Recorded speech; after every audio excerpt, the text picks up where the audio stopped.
Have you ever dreamt of taking off, leaving your job behind, and sailing off into the sunset? How many times did you talk yourself out of it? Well, 22 years ago, I actually did it. Literally sailed off into the sunset. And my life was changed forever. I'm John Marasu, and I want to sail off into that sunset one more time. It was the trip that changed his life forever when John Marasu and his two buddies left California and set off for the East Coast. Here we are, driving through beautiful Texas. They planned to travel Fort Lauderdale to New York, New York to Chicago, and Chicago to New Orleans, all in this John Marasu's 17-foot Boston Whaler. They called it the Only in America trip. It would cover 6,100 miles. This isn't a very big boat, guys, and I don't know where in the heck you're gonna sleep. May 22nd, 1987, the very beginning of Only in America. We're on our way. People thought they were out of their minds. Isn't this the greatest? The real thing that I learned from it was the people of the United States, how amazing we are as a people. They take us into their homes and they'd say, here's our refrigerator, here's our pantry, here's our liquor cabinet, and that happened everywhere we went. And on September 12, 1987, they arrived in New Orleans. Their journey complete. Hello? JB Marasu. Hey, Marasu, what's going on? I want to get the whaler, tow it to Fort Lauderdale, put it in the water, and go Fort Lauderdale, New York, Chicago to New Orleans again. Redo what we did 20 years ago? Exactly, in the same boat. All right, well, you been drinking before noon or what? This summer, John Marasu truly is discouraged. And I know he says that he wants to go rediscover America, but I'm not so sure it's not John Marasu trying to rediscover John Marasu. 3 long-lost friends will reunite Once they said they needed a third, I was good to go.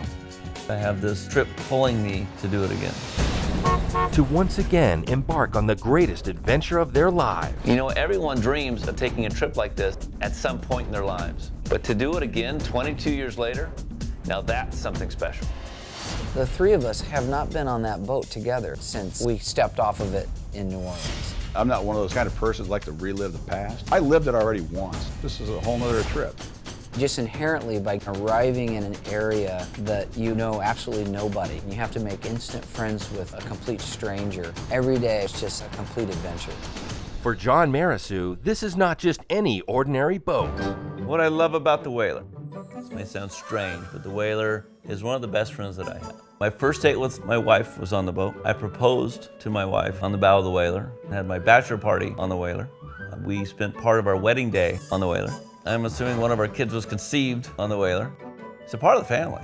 It would be a tough call what he loves more, his family, his kids, his wife, his parents, his sister, or the boat. I just don't know if this thing still floats. I was gonna let you go first. Hey, she can hear you. You know, these guys can joke all they want, but they need this trip as much as I do. Maybe even more. They just don't know it yet. Here's the bullion, boys. This boat looks a lot smaller than it did 20 years ago. People don't understand how dangerous a 6,100-mile trip like this really is. We're going to be traveling well over 100 miles a day, battling large storms in the sounds of North Carolina, navigating up small rivers, veering into New York Harbor, cruising through the Erie Canal, getting battered on the Great Lakes, challenging the mighty Mississippi, and finally, if we're lucky, we'll make it to New Orleans. Can they handle the rigors of the seas after all these years? My knees, my back, they're not like they used to be. We're all a little bit older. It's going to be very difficult to do the trip this time. Are there dangers? Absolutely. We encountered a ton of inclement weather.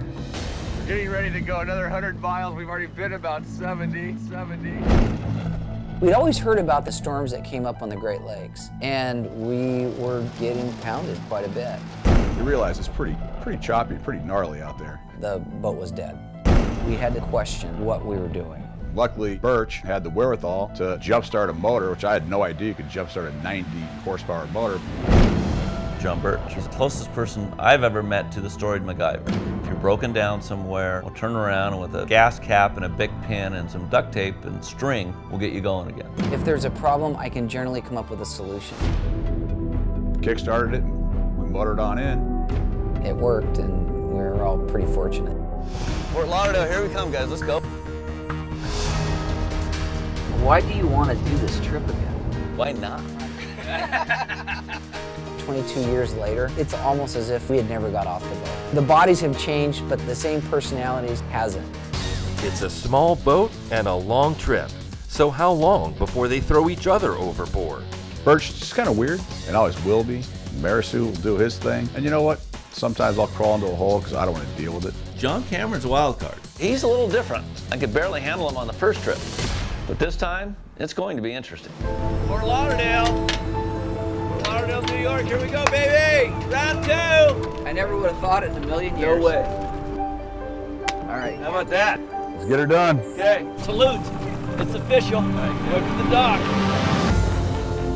Inspired by John Marisu's self-published account of the first trip, titled Only in America, he will once again risk it all to take us on a one-of-a-kind epic journey of people and places in search of that elusive American spirit. What are these called? Gondolas. Gondolas. That's beautiful. Is he singing yet? He's got a hell of a voice, that guy. Captain Save a Ho, it's a booty call. How you doing, guys? What's up, man? How you doing? We're good. How you doing? I don't have any rhythm. I hope we discover that other people may join us along the way. What is around this corner, we have no idea. We're going to go to a place you maybe can only get to in a 17-foot Boston Whaler. They're going to want to join us and discover what I know that's out there.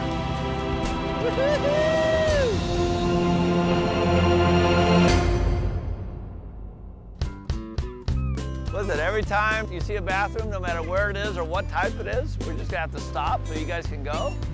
Can't you take a pill for that or something? I might need some new crew members.